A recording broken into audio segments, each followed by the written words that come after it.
você, meu aluno do segundo ano, tudo bem aí? Espero que sim. Hoje nós vamos falar de contratualismo. Meu Deus, professora, que nome esquisito isso! Vamos lá. Vamos por alto ao contexto histórico para que nós possamos entender, certo? Ó, pensa em feudalismo, tá?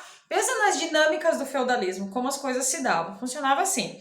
Então, nós tínhamos feudos e senhores feudais, ok? Cada feudo, então, tinha uma lei, cada feudo tinha uma moeda. Nós estamos falando aí de uma fragmentação grande do poder, certo?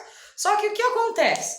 Uma série de mudanças históricas que a sua apostila vai trazer e elencar lá, como a perda progressiva do poder da igreja, né? Pela simonismo, enfim, acho que nós já falamos várias vezes sobre esse contexto histórico, né? As reformas protestantes, e enfim, nós temos uma mudança séria no contexto, marcada principalmente aqui, eu devo elencar assim como está na nossa apostila, o surgimento da burguesia, que era uma classe que não tinha títulos de nobreza, mas que tinha dinheiro. E você sabe que quando você tem dinheiro, você tem uma influência grande dentro do todo. E era isso que acontecia com os burgueses. Você sabe também que os burgueses, eles viviam do comércio, em grande parte, certo?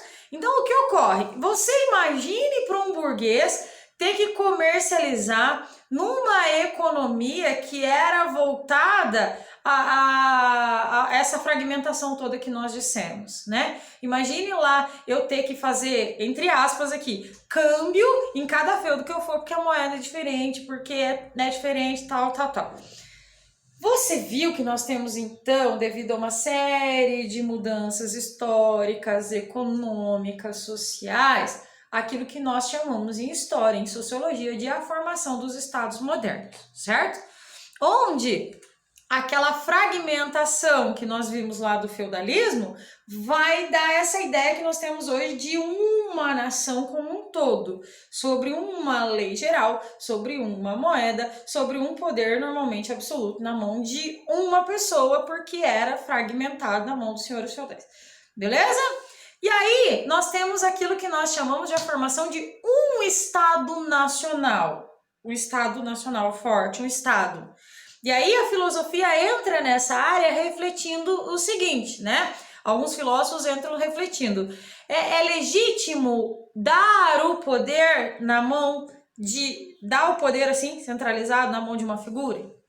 É legítimo o Estado? Por que o Estado é importante? Como eu justifico o poder do Estado? Você já parou para pensar nessas questões? Se você parar para... Hoje em dia, nós escutamos assim, várias piadinhas, né? Podia explodir Brasília, o Estado não é importante, né?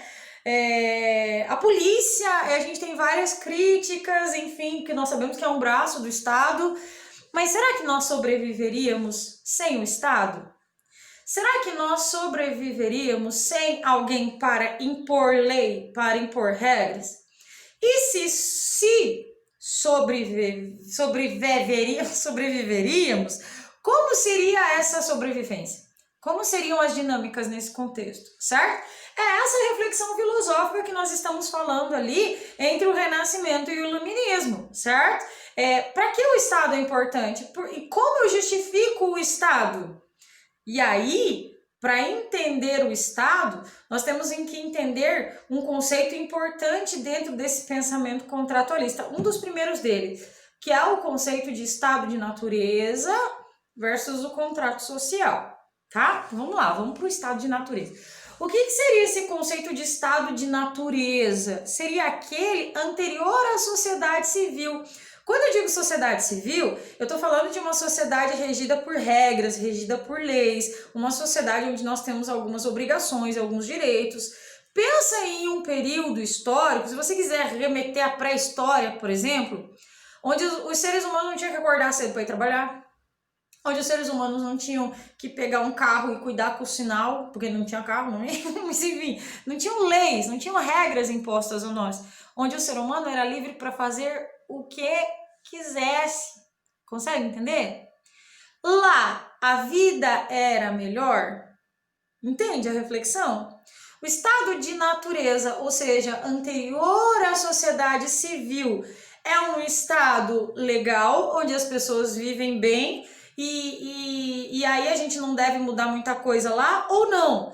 O estado de natureza é ruim e aí a gente precisa, ó, outro conceito que eu vou trazer para você, do pacto social para o contrato social, né? No pacto social para o surgimento do Estado. O que seria esse pacto social, esse contrato social? Seria como se fosse um acordo de quem? De quem? Da sociedade. O pacto social não tem como, né? Um pacto do coletivo dos homens em que a gente chega a um acordo para dar o poder na mão de alguém. Mas veja bem, quando eu falo contrato social, você provavelmente já fez um contrato com uma banda para o seu aniversário de 15 anos. Você provavelmente já fez um contrato para o casamento do seu irmão. Você provavelmente já fez um contrato com um pedreiro. Você provavelmente... O que é um contrato, né? É um acordo onde você entrega alguma coisa para receber outra coisa em troca, não é? Normalmente o que a gente entrega é dinheiro e o que a gente recebe em troca é uma prestação de serviço. Dentro do contrato social, normalmente a gente pensa se a gente entrega essa liberdade que nós tínhamos no estado de natureza para receber em troca regras que melhorem a nossa sobrevivência, ou se a gente não entrega a liberdade, aí qual é o papel desse estado nesse sentido, tá? Então, acho que deu para você entender como é importante refletir sobre o Estado, sobre a formação e sobre a justificação do Estado. Então, nós temos 3 autores importantes que vão refletir sobre isso. Nós temos o Thomas Hobbes, que é ali de 1588 a 1679. Nós temos o John Locke, que é de 1632 a 1704, e nós temos o Jean-Jacques Rousseau, que é de 1712 a 1778, tá? Eu fiz uma tabela comparando os 3 e eu vou mandar para você aí no Teams, tá? Dá uma olhadinha lá depois. Então, assim, vamos começar pelo Thomas Hobbes. O principal livro do Thomas Hobbes, quando a gente fala das questões do contrato social e do estado de natureza, é um livro chamado O Leviatã, tá? Vamos pensar primeiro no contexto histórico que influenciou o pensamento hobbesiano, tá? Então, ó, ele vive ali na Guerra Civil Inglesa. A gente sabe que a gente tem as tretas entre o Carlos I e o parlamento, né? Em que hora sai o parlamento, em que hora entra Carlos I, e você sabe que o Carlos I acaba sendo decapitado. Então, olha o ser humano. O ser humano é aquele que pega o seu rei e decapita ele em praça pública. Mas nós temos também as descobertas de Galileu Galilei, né? Então a gente pensa assim, quando você olha lá para a Igreja Católica, quando você olha lá para aquela coisa, todo aquele discurso do direito divino dos reis e do poder dos reis sendo justificado pelo poder divino, você tem então, olhando um comecinho aí de uma laicização no sentido de tentar justificar o poder que não seja vinculado às questões da igreja. Consegue entender? E nós temos ali a passagem do Renascimento para o Iluminismo, né? Então, pelo que eu entendi com as conversas do professor de História, que é quem deve falar melhores para você, o Renascimento é aquele período em que a gente tenta ali agregar as ideias da razão ainda com as ideias da igreja, não é? E lá no Iluminismo, a gente não tem a razão como aquela que vai iluminar os caminhos humanos a partir do conhecimento? Lembra quando a gente falou muito lá na escolástica e na patrística que a razão era serva da teologia? Dentro do iluminismo é a razão, né? A razão que vem dar as respostas e eu tenho que entender. As coisas não vêm para mim como dogma de fé. Beleza? Então tá, dentro de toda essa guerra civil que ele estava inserido, que o Thomas Hobbes estava inserido, ele chegou a uma conclusão. O homem, no estado de natureza, é um estado em que ele chama de um estado de guerra de todos contra todos. Por que é um estado de guerra de todos contra todos? Simplesmente porque o homem é livre. completamente livre. E o homem, segundo o Thomas Hobbes, ele é dotado de desejos, pulsões e liberdade, tá? Ó, a gente vai estudar lá no John Locke que o homem é um ser racional. Qual que é a diferença de dizer que o homem é um ser racional e o homem é dotado de paixões e pulsões? Eu não sei se vocês lembram, mas nós trabalhamos, acho que o ano passado ou o ano retrasado, não lembro bem, em que eu falava para vocês, pensem num professor que é dotado de razão, né? E eu sempre digo para vocês assim, eu adoro dar aula de filosofia, eu amo dar aula de filosofia, mas eu odeio que atrapalhe a minha aula, lembra que eu sempre digo isso para vocês no presencial? Então funciona assim, professor que é mais razão do que a pulsão, do que impulso, né? Tem um grupinho conversando lá no fundo, eu olho para vocês e digo assim, olha, a finalidade dessa aula é que vocês adquiram conhecimento. Se você não quer adquirir conhecimento, é um problema seu, mas os demais querem, minha função aqui é regular isso, então por favor não converse na minha aula. Mas e a raiva que eu estava sentindo aqui? Eu dominei ela completamente pela razão, entende? Agora, se eu sou desejo, se eu sou razão, não tem nada que mobilize a busca pelos meus desejos. Não tem nada que mobilize, que segure a luta pelas minhas pulsões. E aí eu estou falando de um estado de natureza onde não há só a razão, o raciocínio, mas onde não há lei. Onde não tem uma lei que diga assim, ó, se você matar o seu irmão, você vai preso. Se você matar o seu coleguinha, você vai para os infernos. Quer dizer, não tem regra, não tem lei. Então, o que eu estou dizendo para você? Pense no estado onde eu tenho desejo, onde eu quero o seu lápis, eu tomo ele para mim, onde eu quero a sua esposa, o seu esposo, o seu parceiro, eu tomo ele para mim, onde aquilo que eu desejo, eu sou livre para manifestar esse desejo a partir da força que eu tenho. É um estado de guerra de todos contra todos, onde a própria vida fica ameaçada. Consegue entender? É um estado onde o Thomas Hobbes diz, o homem é lobo do próprio homem, né? Se você pensar ali, no conjunto de lobos, você tem o alfa, que por ser o mais forte, defende os demais, certo? Então, o lobo alfa se volta contra os outros animais para defender os lobos. O Thomas Hobbes está dizendo que o homem, nesse estado de natureza, é lobo do próprio homem. Ele se volta contra a sua própria espécie a favor dos seus desejos. Consegue entender isso? Imagine isso na sua cabeça. Um estado de guerra de todos contra todos, onde o homem é lobo do próprio homem.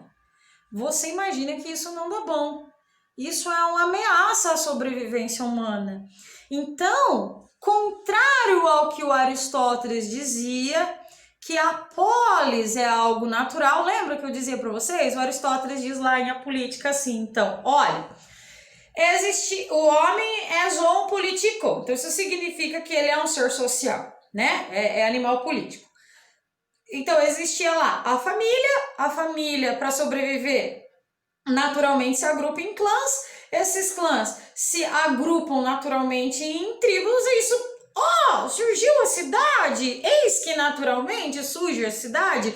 O Thomas Hobbes diz que a cidade, que a sociedade civil, ela não surge naturalmente, mas ela surge a partir de um pacto, de um acordo social, ou seja, não é natural, é criação humana, é algo feito pelos homens. Consegue entender a diferença? Então, e por que foi necessário, professor, o pacto social, o acordo social? Ora, haja vista que o estado de natureza, você é livre, mas você é desejo, e isso gera uma guerra de todas contra todos, como que a gente estabelece a paz?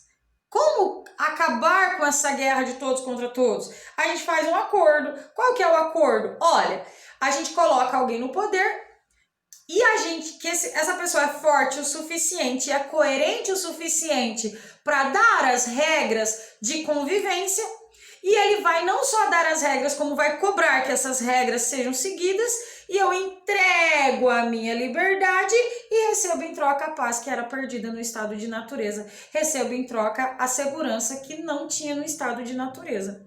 Consegue entender? Lembra que eu disse para você? Um contrato não é aquele em que você dá o dinheiro hoje e recebe a prestação de serviço. No pacto social, no contrato social, você, segundo Thomas Hobbes, você entrega a sua liberdade e recebe em troca a segurança e a paz que era perdida lá no estado de natureza. Isso significa que, como que deve ser o governo nesse sentido hobbesiano? O governo deve ser assim: você escolhe o governante, certo? Mas a partir do momento que você escolhe o governante, você não pode mais questionar as decisões do governante, porque o poder desse governante é absoluto. Se o poder do governante é absoluto, nós temos um modo aí de governo absolutista, onde o soberano é isso mesmo, soberano, aquele que está no poder é soberano. O poder dele é tão forte que é comparado com o Leviatã, um grande monstro das mitologias antigas que era invencível dentro dos mares, certo? Então, fica mais ou menos assim, para sintetizar.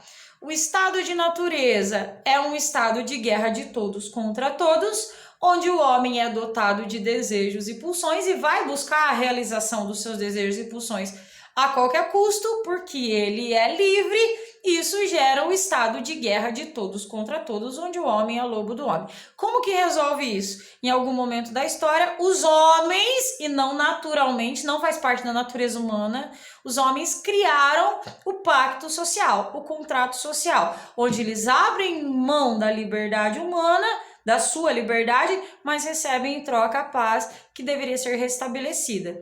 É um contrato de submissão total. O que o governante falar é regra. Até porque você colocou ele no poder, não tem como questionar as decisões dele. Ok? Agora eu vou falar do John Locke, certo? Ele é ali de 1634 a 1704. Olha, eu tô falando lá, comecei a falar do Hobbes, que é de 1588. Eu tô indo para 1632, tá? O John Locke escreveu 2 tratados sobre o governo civil. 2 tratados. Primeiro tratado e segundo tratado, tá? Ele é defensor do liberalismo, portanto, ele não está de acordo com as ideias do Thomas Hobbes no sentido do absolutismo. Por quê? Vamos pensar no estado de natureza segundo John Locke. Ele vai dizer que é um estado de relativa paz. Relativa paz por quê? Tá, ele diz que o ser humano, ele vem trazendo lá no primeiro tratado, né, que o ser humano descende de Adão e tal, aquela história toda, e por isso o ser humano é um ser racional. Racional. Ele é regulado pelas leis da natureza. E por ser racional, ele entende as leis da natureza. Veja bem, eu que tenho os mesmos sentidos que você, que sinto o mesmo que você, eu não vou te matar à toa, eu não vou ficar imune à sua fome, eu não vou querer pôr os meus desejos aos seus, porque eu olho para você como um ser igual a mim, eu consigo racionalizar isso. Consegue entender? A gente vive num estado de relativa paz. E aí você tem que perguntar para mim, mas por que relativa paz, professora? Por conta de algo que, segundo o John Locke, já existia no estado de natureza, que ele chama de propriedade privada. Você fala, como assim, professor? Como assim que a propriedade privada existia no estado de natureza? Quer dizer que eu nasci com a posse de algo? Ele vai dizer assim, não. Olha um exemplo que ele dá lá no primeiro tratado sobre o governo civil, é o seguinte. Imagine que existe uma árvore, uma macieira no campo. De quem é o campo? É do conjunto dos homens, sem dúvida. De quem é a maçã produzida pela macieira, inclusive a macieira? É do conjunto dos homens, porque Deus fez as coisas ali, as coisas estão ali, tudo é lindo para o conjunto dos homens. Mas, imagine que um determinado ser humano, eu, Carla, vou lá, pego aquela maçã e faço dela um doce. Eu aplico o meu trabalho sobre a maçã e a partir do trabalho sobre a maçã eu produzi um doce de maçã. De quem deve ser o fruto do trabalho? Do conjunto dos homens ou de quem trabalhou naquilo que é do conjunto dos homens? Ele vai dizer, é de quem trabalhou. Portanto, o trabalho legitima aquilo que ele chama de propriedade privada. Quando que eu tenho direito natural sobre algo, segundo John Locke? quando eu coloco em algo o tempo da minha vida, expresso no meu trabalho, certo? Pensa comigo, a terra é de todos, é ou não é? Mas a terra, ela produz sozinha. Você olha para ela e fala assim, milho, milho, e ela sai. Não é assim que funciona. Você tem que imprimir o seu trabalho, você tem que adubar a terra, você tem que arar a terra, você tem que plantar, você tem que colher. E o que é justo? Que o fruto do trabalho que vem da terra, e a terra é de todos, seja de todos ou de quem imprimiu o trabalho dela. Certo? Então, assim, ó, o estado de natureza é um estado de relativa paz, onde já existe a propriedade privada. E é por conta da propriedade que é de relativa paz. Por quê? Porque apesar de o ser humano ser um ser racional, ele não tem aquilo que nós chamamos de imparcialidade nos julgamentos. Tá? Imagine que existe um pedaço de terra aqui na proporção da minha mão. Imagine que eu trabalhei aqui, nessa linha. Você trabalhou na mesma linha. Eu vou olhar para você e vou dizer, o fruto do trabalho dessa linha é meu. Você vai dizer, não é meu. E nós vamos entrar num problema porque nós não temos imparcialidade para julgar. Veja bem, o que é que provocava os problemas lá no Thomas Hobbes? Era a liberdade. Agora a liberdade não é o problema. Agora eu só preciso de alguém que mantenha a liberdade ao povo, aos seres humanos, mas que julgue os impasses relativos à propriedade privada. E aí nós temos um contrato social que visa a proteção daquilo que é de direito do homem, a proteção da propriedade privada, ou seja, nós temos um liberalismo. O homem é livre para trabalhar, para produzir, é livre mas o Estado vem aí para garantir a propriedade privada. Mas quando eu digo propriedade privada, eu estou falando da sua vida e da sua liberdade também, tá? A sua vida é de quem? É sua. Então cabe ao Estado defendê-la.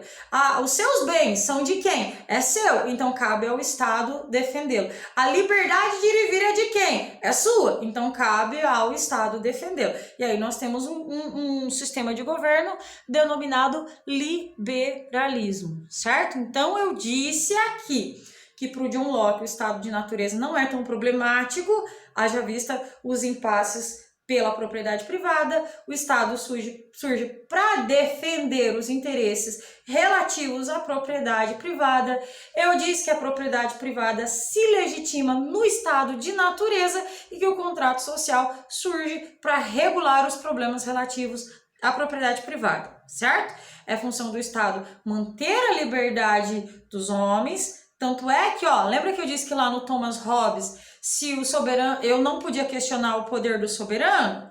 Aqui no John Locke, eu posso questionar, inclusive posso tirar do poder se a pessoa que está no poder não garantir a liberdade, não garantir o direito à propriedade privada. Beleza? Vamos continuar, então, os nossos estudos sobre os contratualistas. Então, nós vimos que existem 3 conceitos importantes para nós entendermos os contratualistas. Quais são eles? O conceito de estado de natureza, contrato social e o estado dentro do contrato social. Nós vimos também que, de acordo com o Thomas Hobbes, o estado de natureza é um estado de guerra de todos contra todos, onde o homem é lobo do próprio homem e esse estado coloca em risco a segurança, é um estado de instabilidade, né? E aí o contrato social vem como o contrato em que nós abrimos mão da liberdade por completo e em troca de paz e segurança. Então, o Estado que vai propiciar essa paz e essa segurança é o Estado absolutista. Tranquilo? Um Estado conforme um grande leviatã, um Estado forte. E aí, nós vimos que lá no John Locke, o estado de natureza é um estado de relativa paz, ok? O homem não é impulsos e desejos como é lá para o Thomas Hobbes, ele é um ser racional, certo? E sendo um ser racional, o único problema é com relação aos julgamentos em prol da sociedade privada, que é legitimada pelo trabalho já no estado de natureza. Para isso, nós temos um governo liberalista, um governo onde a liberdade do sujeito é mantida, mas o governo vai julgar os impasses relativos à propriedade privada, Tranquilo? O pacto social, então, não abre mão da liberdade privada, certo? Mas deixa as decisões com relação a ela ao Estado. Agora, no Rousseau, o estado de natureza é um estado bom, onde, segundo o autor, o homem é um bom selvagem. Vamos pensar nisso. O que seria um bom selvagem? Pensa o que é um selvagem, né? Aquele ser que vive lá na selva. Ele está preocupado em impor os seus desejos, impor as suas pulsões, impor suas vontades? Não. Ele está preocupado em sobreviver. Em sobreviver e garantir a sobrevivência dos seus. Ele está preocupado em caçar e pescar, e, enfim, ele é um bom selvagem. Então você tem que perguntar aí para mim, professora, mas se o homem é um bom selvagem, se o estado de natureza é um estado bom, um estado onde reina a paz, por que é que nós precisamos do contrato social? Não é justamente isso que nós estamos pensando? Para que o governo? Para que o Estado?